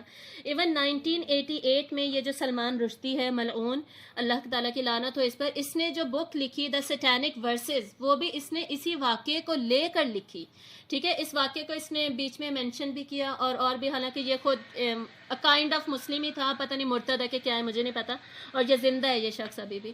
تو اس نے یہ اس واقعے کو بیس بنا کر اسی کے واقعے کے اوپر یہ کتاب کا نام بھی رکھا، اور اس واقعے کو ایک طرح سے بیچ میں مینشن بھی کیا، اور بھی اس نام سے ریلیٹڈ اس نے اسی ناول ہے، بیسکلی یہ فکشن ناول ہے، اس میں اس نے اور بھی چیزیں مینشن کی. تو اس کے بعد اس کو تو خیر بین کیا گیا، اس کے اسیسینیشن کا کہا گیا اس کو، اور بہت سارا کچھ اس کے اوپر کیا گیا. لیکن بات یہ ہے کہ اگر آج ہم مسلمانوں کو یہ سارا کچھ نہ پتا ہو تو کبھی یہ ولیم موئر اٹھے گا، کبھی سلمان رشدی اٹھے گا، کبھی کوئی اور اٹھے گا جو کہ ان واقعات کو نکالے گا اور ان کو بیس بنا کر اسلام کے خلاف بولے گا اور اسلاموفوبیا پھیلائے گا. ٹھیک ہے، تو ہمارا کیا کام ہے؟ ہمیں ہمارے دشمنوں کا بھی پتہ ہو، ہمیں پتہ ہو کرنٹ افیئرس کیا ہیں، ہمیں پتہ ہو دنیا میں کیا ہو رہا ہے، ہماری امت کے خلاف کون کیا سازشیں کر رہا ہے. جب تک ہمیں سازشیں ہی نہیں پتہ ہوں گی تو ہم دفاع کیسے کریں گے اسلام کا؟ ٹھیک ہے، تو فرسٹ کلاس میں ہم نے یہ ڈسکس کیا تھا پوائنٹ کہ ایسے جو کنٹروورشل ایشوز ہیں ان کو ہم کلاس میں ساتھ ساتھ ڈسکس کریں گے تاکہ وہ کنٹروورشل ایشو بھی ہمیں پتہ ہو اور ہمیں یہ بھی پتہ ہو کہ ہم نے اس کو لے کر ڈیفینڈ کیسے کرنا ہے اسلام کو. کل کو ہمارے بچے، اب آپ کو پتہ ہے گلوبل ولیج بن چکا ہے، ساری انفارمیشن انٹرنیٹ پہ ویسے ہی اویلیبل ہے، تو ہمارے بچے کل کو یہ واقعات سن لیتے ہیں اور ان کے ذہن میں کوئی بات آتی ہے، ان کے دل میں کوئی بات آتی ہے، اور آگے سے جی پتہ چلے مسلمانوں کو پتہ ہی نہیں ہے، انہیں ڈیفینڈ ہی نہیں کرنا آ رہا، انہیں ڈیفینس کے لیے ابھی پوائنٹس ڈھونڈنے پڑ رہے ہیں. تو ایسا کچھ نہیں ہونا چاہیے. بیسکلی یہ سب ہماری نالج میں ہونا چاہیے اور ہمیں اس کا جواب پتہ ہونا چاہیے کہ ہم نے اس کو ڈیفینڈ کیسے کرنا ہے. کیسے کرنا ہے ڈیفینڈ میں نے آپ کو بتا دیا کہ یہ ساری 1966 میں کانفرنس ہوئی، اس میں اس کو فیبریکیٹڈ قرار دے دیا گیا. ناصر البانی کی اس پر ریسرچ موجود ہے. اس واقعے کو باطل اور موضوع قرار دے کے ریجیکٹ کیا گیا ہے. کیوں؟ کیونکہ اس میں جتنی بھی روایات ہیں وہ سب کے سب مرسل ہیں. مرسل کیا ہوتا ہے؟ مرسل ہوتا ہے وہ واقعہ جس میں جو چین آف نریٹرز ہے نا، جو نریشن ہے وہ کس نے کس سے سنی. تو کس نے کس سے جب سنی نا، تو آپ صلی اللہ علیہ وآلہ وسلم سے یقیناً کسی صحابی نے سنی ہوگی، صحابی سے تابعی نے سنی ہوگی. تو وہ جو صحابی والا سلاٹ ہے نا وہ بیسکلی یہاں پر مسنگ ہے. صحابی کا کوئی نام ہی نہیں ہے کسی بھی روایت میں. سیکنڈلی یہ تفسیر الطبری میں موجود ہے. الطبری میں بھی ساری جو نریشنز ہیں وہ اوتھینٹک مستند موجود نہیں ہیں. ٹھیک ہے، تو یہ ہم نے اس کے ڈفرینٹ ورژنز پڑھ لیے. یہ تھا قصۃ الغرانیق سے ریلیٹڈ ساری باتیں. اس کے بعد پھر مسلمانوں نے سوچا کہ ہمیں دوبارہ ہجرت کر لینی چاہیے حبشہ کی طرف ہی آپ صلی اللہ علیہ وسلم کی اجازت سے. تو جو دوسری ہجرت کی گئی اس میں آلموسٹ 83 مسلمان موجود تھے. ان سب نے ہجرت کی اور ان کے اس وقت لیڈر تھے، آپ صلی اللہ علیہ وسلم نے کس کو لیڈر بنایا؟ حضرت جعفر بن ابو طالب کو. حضرت جعفر حضرت ابو طالب کے ہی بیٹے تھے اور حضرت علی کے بڑے بھائی تھے بیسکلی، اور رسول اللہ صلی اللہ علیہ وآلہ وسلم کے آلموسٹ ایج فیلو تھے. ٹھیک ہے، آپ کی ایج کے برابر تھے. تو حضرت جعفر بن ابی طالب آلموسٹ 80 to 83 مسلمانوں کو لے کر حبشہ کی طرف دوبارہ روانہ ہو گئے. کیوں روانہ ہو گئے؟ کیونکہ ڈیفینیٹلی جب وہ پہلی دفعہ گئے ہیں تو انہیں کوئی وہاں پر مشکل پریشانی اپنی عبادت کرنے میں نہیں پیش آئی ہوگی. تو لیکن اس دفعہ کیا ہوا؟ اس دفعہ قریش نے فیصلہ کر لیا کہ ہم تو بھائی یہ برداشت نہیں کر سکتے کہ ہمارے بندے جو ہیں وہ ہمیں چھوڑ کر جاتے جائیں، اس میں تو ہماری بڑی بےزتی ہے. لوگ کیا کہیں گے کہ بھئی تم لوگ اتنے برے ہو گئے ہو کہ تمہارے لوگوں کو تمہیں ہی چھوڑ کے جانا پڑ رہا ہے، تم لوگ اتنے ظلم و ستم کرنے والے ہو، اتنا برا اخلاق ہے تمہارا. تو اس طرح انہیں اب ان کی عزت کا مسئلہ بن گیا تھا. ٹھیک ہے، تو انہوں نے سوچا کہ نہیں جی اب ہم ان کو تو واپس لا کر ہی رہیں گے. تو پھر انہوں نے قریش نے کیا کیا؟ عبداللہ ابن ربیعہ اور عمر ابن العاص جو کہ بعد میں مسلمان ہو گئے تھے، فی الحال مسلمان نہیں ہیں، ان کو تحائف دے کر حبشہ کا جو نجاشی تھا اس کے پاس بھیجا. اب نجاشی بادشاہ تھا اور یہ لوگ بھی کوئی کم لوگ نہیں تھے، یہ بھی قریش کے سرداروں میں آتے ہیں. ٹھیک ہے، تو سردار جو ہے وہ جا کے ڈائریکٹ بادشاہ سے ہی ملیں گے. تو یہ لوگ پہلے گئے ہیں، جا کر انہوں نے وہاں پر نجاشی کے جتنے بھی وزیر تھے نا ان کو پہلے انہوں نے تحائف وغیرہ دیے ہیں. تحائف دے کر ان کو پہلے کنونس کیا ہے کہ جی تم لوگ ہمارا ہی ساتھ دینا جب ہم اگلے دن دربار میں بات کریں گے. تو اگلے دن جب انہوں نے دربار میں گئے ہیں اور سارے وزیر بھی کھڑے تھے اور پھر انہوں نے جا کر نجاشی کو تحفے تحائف دیے ہیں. نجاشی کو تحفے تحائف دینے کے بعد تھوڑا سا انہوں نے کوشش کی کہ تحائف دے کر ہی ان کو کنونس کر لے. ٹھیک ہے، کنونس کرنے ان کو لگا ہوگا کہ جی یہ کنونس ہو گئے. پھر انہوں نے ان سے بات کی اور انہوں نے بات کیا کہ انہوں نے بتایا کہ جی ہمارے کچھ لوگ ہیں بے وقوف ہیں، جوان ہیں، تمہارے پاس آ گئے ہیں، نہ یہ تمہارے مذہب کو مانتے ہیں اور نہ ہی یہ ہمارے مذہب کو مانتے ہیں، تو ان کو ہمارے پاس واپس کر دو ورنہ جیسے انہوں نے ہمارا نقصان کیا نا یہ تمہارا بھی نقصان کریں گے. ٹھیک ہے، تو اس کے بعد پھر نجاشی نے ان کی بات سن لی، لیکن جیسے ہم نے پڑھا کہ نجاشی جو تھا وہ عدل و انصاف والا تھا، ٹھیک ہے، تو اس نے کہا کہ نہیں، جب تک میں دوسری سائڈ کی بھی پوری بات نہیں سن لیتا میں فیصلہ نہیں کروں گا۔ تو اس نے مسلمانوں کو بلا لیا، اور مسلمانوں کے جو لیڈر تھے حضرت جعفر تھے، ڈیفینیٹلی انہوں نے ہی اپنا پوائنٹ آف ویو پیش کرنا تھا اور بات کرنی تھی۔ تو انہوں نے اپنی جب نجاشی نے پوچھا کہ اپنے بارے میں بتاؤ، تم لوگ کون ہو، کیا ہے، تم لوگ کس ریلیجن کو فالو کرتے ہو، جو بیسیکلی نہ عیسائیت ہے اور نہ ہی ان کا ریلیجن ہے، نہ ہی بت پرستی ہے، یہ کون سا مذہب ہے، کیا ہے۔ تو حضرت جعفر نے کیا تقریر کی، یہ پوری یہاں پہ میں نے پکچر لگائی ہے، یہ ہم انشاءاللہ تقریر پڑھیں گے، کیونکہ یہ ان کے گولڈن ورڈز تھے جو کہ پریزرو کیے گئے ہماری کتابوں میں اور ہمیں پتہ ہونے چاہیے۔ تو یہ کیا ہے، ایھا الملک، یعنی اے بادشاہ، ہم لوگ ایک جاہل قوم تھے، بتوں کی پوجا کرتے تھے، مردار کھاتے تھے، بدگاریاں کرتے تھے، ہمسایوں کو ستاتے تھے، بھائی بھائی پر ظلم کرتا تھا، قوی لوگ کمزور لوگوں کو کھا جاتے تھے۔ اسی اسنا میں ہم میں سے ایک شخص پیدا ہوا جس کی شرافت اور صدق و دیانت سے ہم لوگ پہلے سے ہی واقف تھے۔ اس نے ہمیں اسلام کی دعوت دی اور یہ سکھلایا کہ ہم پتھروں کو پوجنا چھوڑ دیں، ہم صرف سچ بولیں، خون ریزی سے باز آ جائیں، یتیموں کا مال نہ کھائیں، ہمسایوں کو آرام دیں، کمزور عورتوں پر بدنامی کا داغ نہ لگائیں، نماز پڑھیں، روزہ رکھیں، زکوٰۃ دیں، اور ہم اس پر ایمان لے آئے۔ ٹھیک ہے، ہم نے یہ سارا کچھ سنا تو ہم اس پر ایمان لے آئے، شرک اور بت پرستی چھوڑ دی اور تمام برے اعمال سے ہم باز آ گئے۔ اس جرم پر ہماری قوم جان کی دشمن ہو گئی اور اب ہم کو مجبور کرتی ہے کہ ہم اسی گمراہی پر واپس آ جائیں۔ ٹھیک ہے، تو یہ حضرت جعفر کے ورڈز تھے، گولڈن ورڈز۔ اس میں ہم بیسکلی سیکھ کیا رہے ہیں، اس میں ہم یہ سیکھ رہے ہیں کہ مکہ میں بیسکلی تبلیغ کس چیز کی جا رہی تھی، یا تبلیغ کا جو آغاز تھا، بالکل آغاز میں اہمیت کس چیز کو دی جا رہی تھی، یا ہمیں بھی اپنی زندگی میں کن آسپیکٹس کو، کن چیزوں کو اہمیت دینی چاہیے، اور وہ کیا ہے۔ آپ دیکھیں اس میں کتنی زیادہ میکسیمم اخلاقیات کی بات ہو رہی ہے، ٹھیک ہے، اور ہم نے لاسٹ کلاس میں تو نہیں، اس سے 3-4 کلاسوں پہلے ہم نے حسن اخلاق سے ریلیٹڈ بہت زیادہ احادیث پڑھی تھی، اور میں نے بتایا تھا کہ یہ حدیث کے میزان میں جو بھاری چیزیں ہیں ان میں سے ایک بھاری ترین چیز کیا ہوگی انسان کا، حسن اخلاق۔ تو یہاں پر شرافت، صدق و دیانت اور خون ریزی سے بات آنا، یتیموں کا مال نہ کھانا، ہمسایوں کا خیال رکھنا، عورتوں کا خیال رکھنا، کسی پر الزام نہ لگانا، یہ سارا کچھ کیا ہے، یہ ہماری اخلاقیات ہیں۔ ٹھیک ہے، تو بیسکلی آپ صلی اللہ علیہ وسلم نے اس معاشرے کو جو کہ پست ترین اخلاق میں تھا، اس کو اخلاقیات کا سبق دیا، اور اس کے بعد کیا کیا، اس کے بعد ہمارے عقائد کی درستگی کا طریقہ اپنایا، بیسکلی عقائد کی درستگی کی تبلیغ کی۔ ٹھیک ہے، تو یہ حضرت جعفر نے پیغام دیا، اور اسی وقت حضرت جعفر نے سورۃ مریم کی کچھ آیات بھی سنائی، جو کہ سن کر نجاشی رونے لگا، اور ان جو آئے تھے حضرت عمر ابن العاص اور عبداللہ، ان کو واپس بھیج دیا اور کہا کہ نہیں جی، یہ میرے پاس ہی رہیں گے، ان کو کوئی کچھ نہیں کہہ سکتا، یہ کہیں نہیں جائیں گے۔ لیکن وہ دونوں واپس گئے ہیں، اور واپس جا کے عمر ابن العاص نے عبداللہ سے کہا ہے کہ نہیں، ابھی ہم نہیں جائیں گے، ہم اگلے دن جاتے ہیں، ایک نئی چال چلتے ہیں، ایک نئے طریقے سے نجاشی سے بات کریں گے۔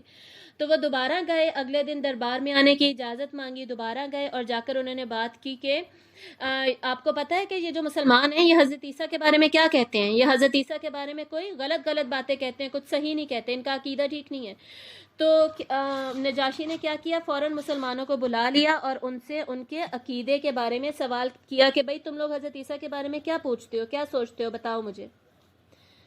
تو اس پر حضرت جعفر نے کیا جواب دیا، حضرت جعفر پہلے تو مسلمان گھبرا گئے، ٹھیک ہے، اور گھبراہٹ میں سب ڈسکشن کرنے لگے کہ ہمیں کیا کرنا چاہیے۔ تو حضرت جعفر نے کہا کہ ہم صرف سچ ہی بولیں گے۔ تو حضرت عیسیٰ علیہ السلام کے بارے میں انہوں نے فرمایا، حضرت جعفر نے، کہ حضرت عیسیٰ اللہ کے بندے ہیں، رسول ہیں اور کلیمت اللہ ہیں۔ ٹھیک ہے، اللہ کے بندے ہیں، یہ آپ کو سمجھ آ گئی، اللہ کے رسول ہیں، یہ بھی سمجھ آ گئی۔ کلیمت اللہ کیا ہوتا ہے، مطلب حضرت عیسیٰ جو تھے وہ کلمہ کن سے بیسکلی پیدا ہوئے تھے، ٹھیک ہے، اللہ تعالیٰ کے کلمہ کن سے، بغیر والد کے۔ تو جب اتنا انہوں نے بتایا حضرت عیسیٰ کے بارے میں، تو نجاشی نے نیچے سے ایک تنکا اٹھایا اور تنکا اٹھا کے کہا کہ اللہ کی قسم حضرت عیسیٰ جو ہیں اس تنکے کے برابر بھی اس سے زیادہ نہیں ہے. یعنی جس نے اب حضرت عیسیٰ کے بارے میں غلط عقیدہ بنا رکھا ہے نا کہ وہ اللہ کے بیٹے ہیں یا وہ کچھ ڈیوائن ہیں ان کے اندر کچھ اور ہی خصوصیات ہیں، ایسا کچھ نہیں ہے. حضرت عیسیٰ وہی ہیں جو کہ مسلمانوں نے انہیں بتایا. پھر اس نے قریش کے دونوں سرداروں کو ڈانٹ کے بھگا دیا اور کہا کہ نہیں، مسلمان یہاں پر ہی رہیں گے. اور اس کے بعد ہمیں پتہ چلتا ہے حضرت سلمہ کی صحیح بخاری میں روایت ہے جس کا اس سلائیڈ میں میں نے سب سے اوپر ذکر کیا ہے. وہ کہتی ہیں کہ ہم پھر حبشہ میں سکون کے ساتھ رہنے لگے، بغیر کسی خوف و خطر غم کے، اور آرام سکون سے ہم اپنی عبادت کرنے لگے. ہمیں کسی قسم کا کوئی پریشانی، کوئی مشکل نہیں تھی. ٹھیک ہے، اب یہ جو نجاشی تھا اسہمہ، اس کے کچھ احوال پڑھ لیتے ہیں. یہاں پر ہم نجاشی کا ٹاپک پھر انشاءاللہ کلوز کر دیں گے، اور آگے جا کے جب دوبارہ اس کی وفات کا ٹائم آئے گا نا، وہاں پہ پھر اس کی وفات کا ذکر کریں گے. تو بیسکلی اس کے بارے میں مزید ہمیں کتابوں میں کیا ملتا ہے؟ ایک مرتبہ ایسا ہوا جب مسلمان وہیں پہ رہ رہے تھے کہ اس نجاشی کے خلاف نا سارے کے سارے عیسائی کھڑے ہو گئے جنگ کرنے کے لیے. کس لیے کھڑے ہو گئے؟ جنگ تو نہیں کہنا چاہیے، خانہ جنگی نہیں ہوتی بیسکلی. جیسے ایک لیڈر ہے، پولیٹیکل لیڈر ہے، اس کے وزیر اعظم ہے، اس کے خلاف سارے کھڑے ہو جاتے کہ جی اس کو ہٹاؤ، یہ نہیں یہاں پہ چلے گا.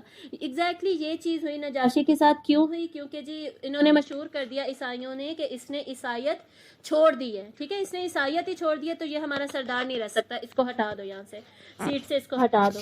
تو نجاشی نے کیا کیا؟ عقل مند تھا یہ، اس نے سارے وزیروں کو، درباریوں کو جمع کیا. جمع کر کے نا اس نے اپنی جیب میں ایک پیپر رکھا، پرچی رکھی.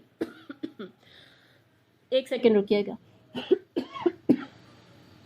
ہاں جی، تو اس نے اپنی جیب میں ایک پرچی رکھی، اس کے اوپر اس نے کلمہ لکھ لیا، لا الہ الا اللہ، اور ساروں کو بلایا اور بولا کہ جی بتاؤ تم لوگ کیا کہتے ہو، کیا مسئلہ ہے.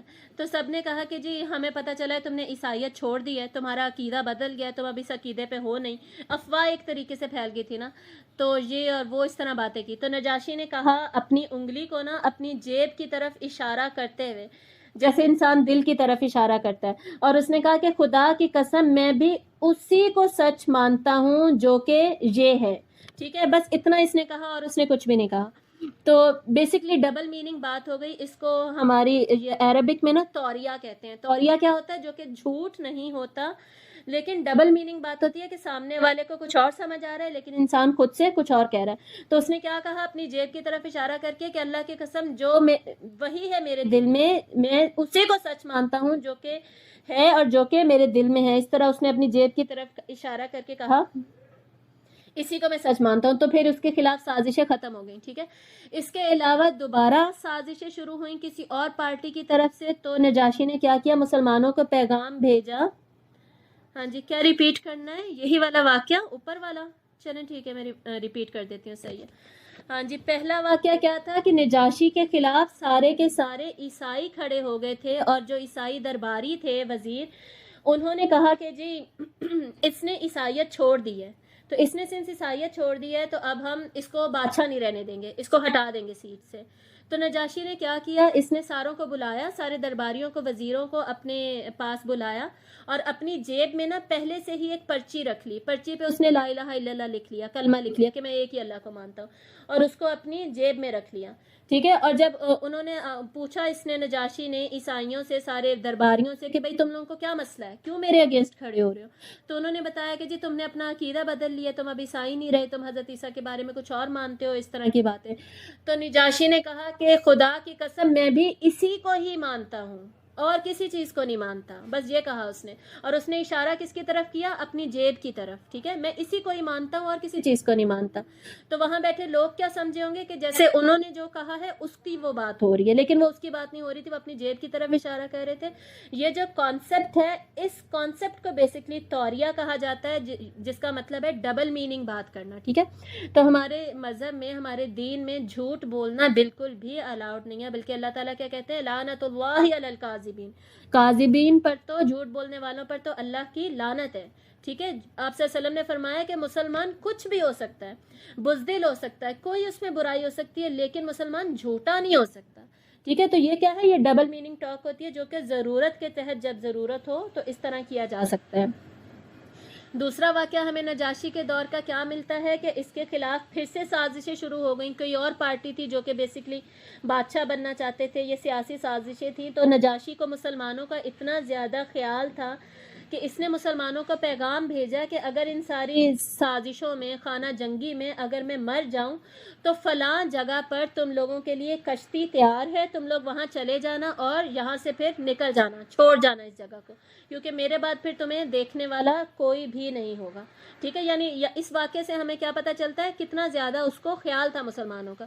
پھر ام سلمہ کی ہمیں ایک اور روایت ملتی ہے جس میں وہ بتاتی ہیں کہ ایک اور مخالف نے جب اس کے حملہ کر دیا حبشہ کے اوپر، تو ہاں جی حملہ کر دیا، تو مسلمانوں نے آپس میں فیصلہ کیا، یہ اب آپس میں ان کی بات ہو رہی تھی کہ ہمیں ایک سپائی بھیجنا چاہیے، ایک جاسوس بھیجنا چاہیے جو کہ باہر نکل کر جہاں پہ لڑائی ہو رہی ہے وہاں پر جائے اور وہاں کے حالات و واقعات پتہ کر کے لے کر آئے اور ہمیں بتائے. ٹھیک ہے کہ کیا ہو رہا ہے کہ نجاشی ہارنے والا تو نہیں ہے. اب ان لوگوں کو بھی فکر تھی کہ کہیں نجاشی کو کچھ ہو نہ جائے، وہ ہار نہ جائے، وہ بادشاہت سے ہٹ نہ جائے. اور ام سلمہ رضی اللہ تعالیٰ عنہا جو ہے وہ کہتی ہیں کہ ہم دعا کرتے رہے کہ یا اللہ نجاشی جیت جائے، نجاشی کو کچھ بھی نہ ہو. اور حضرت زبیر بن عوام جو تھے انہوں نے فیصلہ کیا کہ وہ جائیں گے. وہ اس وقت تھے بھی چھوٹی ایج کے تھے، خیر ان کو بھیجا گیا. وہ اس جنگ والی جگہ پر گئے اور کافی دنوں کے بعد واپس آئے اور انہوں نے بتایا کہ نجاشی کو جیت مل گئی، اللہ تعالیٰ نے نجاشی کو فتح دی ہے. اور حضرت ام سلمہ فرماتی ہیں کہ ہم لوگ بہت زیادہ خوش ہوئے یہ سن کر. ٹھیک ہے، یہ سارے واقعات. اس کے بعد آپ صلی اللہ علیہ وآلہ وسلم نے 9 ہجری میں نجاشی کو خط لکھا. یہ وہ سال تھا جس میں آپ صلی اللہ علیہ وسلم نے سارے بادشاہوں کو خط لکھے تھے، 9-10 ہجری میں. ٹھیک ہے، اور سارے بادشاہوں کو خط لکھ کر جب انٹرنیشنل لیول پر تبلیغ ہو رہی تھی، تبلیغ کا یہ دور میں نے آپ کو بتایا تھا، خط لکھا تھا اور خط میں اسلام کی دعوت دی. تو نجاشی نے جواب دیا کہ میں پہلے سے ہی مسلمان ہی ہوں اور آلریڈی آپ پر اللہ پر ایمان لا چکا ہوں، اور اگر آپ بلائیں، اگر آپ مجھے مدینہ بلاتے ہیں تو میں حاضر ہوں. تو آپ صلی اللہ علیہ وآلہ وسلم نے پھر جواب دیا کہ نہیں، تم ادھر ہی رہو، یعنی ادھر ہی تمہاری ضرورت ہوگی، تم ادھر ہی رہو. ٹھیک ہے، تو یہ واقعہ ہمیں ملتا ہے. اس کے بعد ہمیں آخری واقعہ جو ملتا ہے وہ یہ ہے کہ آپ صلی اللہ علیہ وآلہ وسلم نے ایک دن مدینے میں اعلان کیا کہ جبرائیل علیہ السلام آئے ہیں اور انہوں نے مجھے بتایا ہے کہ تمہارا کریم بھائی وفات پا گیا ہے، کرم والا، عزت والا بھائی تمہارا وہ وفات پا گیا ہے. ٹھیک ہے، تو آپ صلی اللہ علیہ وآلہ وسلم نے مدینہ میں ان کے لیے صلاۃ الجنازہ علی الغائب، جسے ہم کہتے ہیں غائبانہ نماز جنازہ، وہ آپ صلی اللہ علیہ وآلہ وسلم نے مدینہ میں ان کے لیے پڑھوائی. اور یہ پہلی اور آخری دفعہ ہی تھا پوری سیرت میں ہمیں ملتا ہے کہ کسی کے لیے آپ صلی اللہ علیہ وآلہ وسلم نے غائبانہ نماز جنازہ پڑھائی. اور کیوں پڑھائی؟ کیونکہ ڈیفینیٹلی وہاں پر ان کے لیے کسی کو پتہ ہی نہیں تھا کہ وہ مسلمان ہیں وہاں پر، تو وہاں پر ان کے لیے پڑھنے والا کوئی نہیں تھا. تو آپ صلی اللہ علیہ وسلم نے مدینے میں اس کا اہتمام کیا. ٹھیک ہے، اس کے بعد جی مسلمان جو حبشہ ہجرت کر گئے تھے نا، اس وقت جو کر گئے تھے ہجرت، ٹھیک ہے، جو فرسٹ ہجرت کی تھی نا، اس میں سے کچھ جو واپس آ گئے تھے، کچھ نہیں سارے واپس آ گئے تھے. واپس آنے والوں میں سے نا کچھ مکہ میں رک گئے تھے، انہوں نے دوسری ہجرت نہیں کی تھی، ان ساروں نے نہیں کی تھی.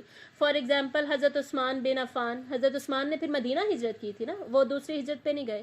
جیسے اور بھی صحابیہ میں ملتے ہیں، وہ سارے بھی، حضرت عثمان بن مظعون ہیں، وہ مدینہ چلے گئے تھے، انہوں نے بھی دوسری ہجرت حبشہ نہیں کی تھی. ٹھیک ہے، تو یہ جو مسلمان تھے جنہوں نے ہجرت حبشہ کی تھی، یہ 12 سال حبشہ میں پھر رہے. اور جب 7 ہجری آئی ہے نا مدینہ میں، جب خیبر بیسکلی فتح ہوا ہے، صلح حدیبیہ کے بعد خیبر کی بھی فتح ہو گئی، اس کے بعد یہ مسلمان حبشہ سے مدینہ پہنچے ہیں، مدینہ انہوں نے ہجرت کی ہے. آپ صلی اللہ علیہ وسلم نے ڈیفینیٹلی اس وقت انہیں اجازت دی ہوگی، تبھی وہ اس وقت وہاں سے آئے ہیں. اور کیوں اتنی دیر وہ لوگ حبشہ میں ہی کیوں رہے؟ جب مسلمان مدینہ آ گئے تھے تو یہ لوگ کیوں نہیں آ گئے؟ کیونکہ آپ صلی اللہ اس کے بارے میں بلکہ علماء کرام لکھتے ہیں کہ یقیناً آپ صلی اللہ علیہ وآلہ وسلم نے حبشہ کو ایز اے پلان بی رکھا ہوا تھا کہ ہماری کوئی نہ کوئی ایک اور جگہ بھی ہو جو جہاں پر اگر ہمیں ضرورت پڑے مدینہ چھوڑ کے جانے کی، یا مکہ میں بھی جو مسلمان تھے اور مدینہ میں بھی جو تھے ان سب کو جانے کی کہیں تیسری جگہ پہ ضرورت پڑے تو ہم کہاں پر جائیں؟ تو حبشہ میں کوئی نہ کوئی لنک، کوئی نہ کوئی ریلیشنز، کوئی تعلق، کوئی نہ کوئی لوگ ہمارے ہونے چاہیے. ٹھیک ہے، یہ پلان بی تھا ان کے لیے، مسلمانوں کے لیے.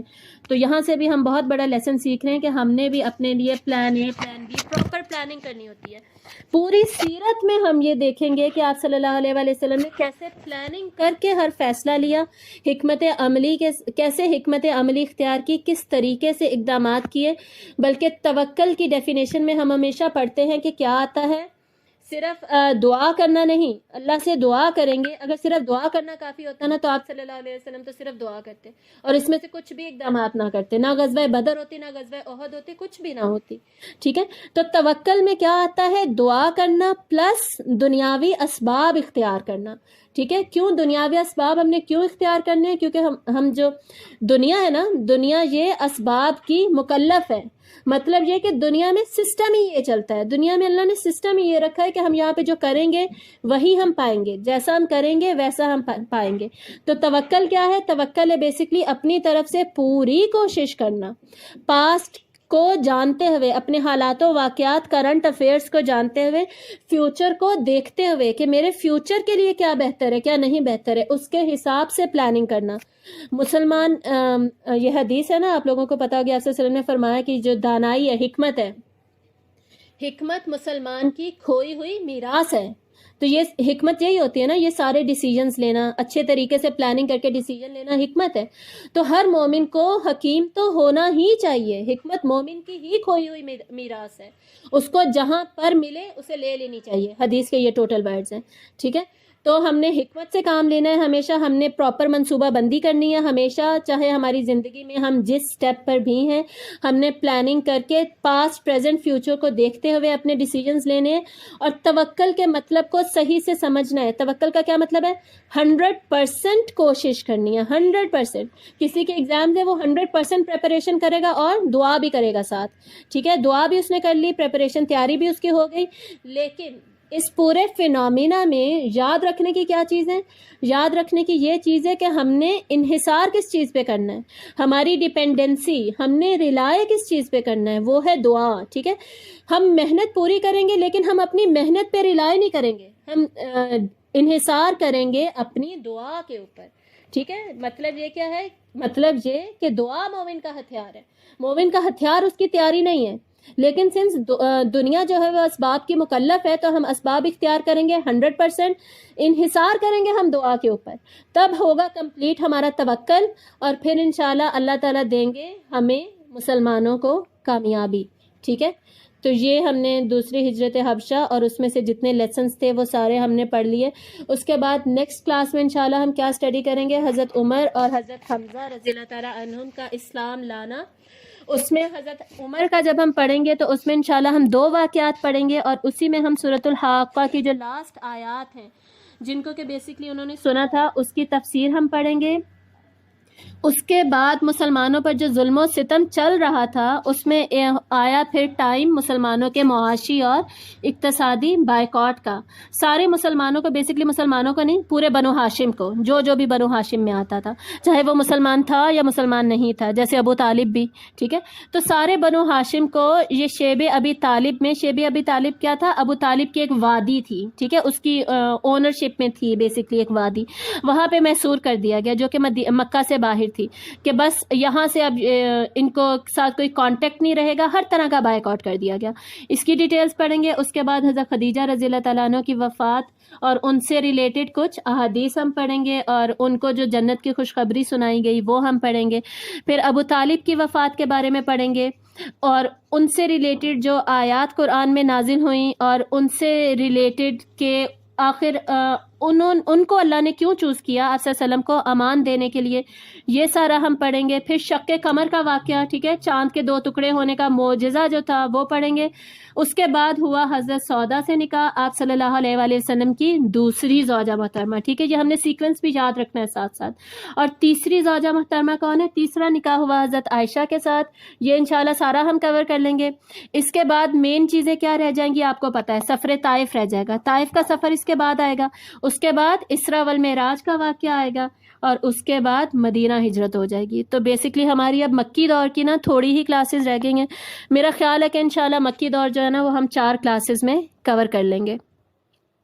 وآخر دعوانا ان الحمد للہ رب العالمین، سبحانک اللہم وبحمدک، نشہد ان لا الہ الا انت، نستغفرک ونتوب الیک۔ السلام علیکم ورحمۃ اللہ وبرکاتہ۔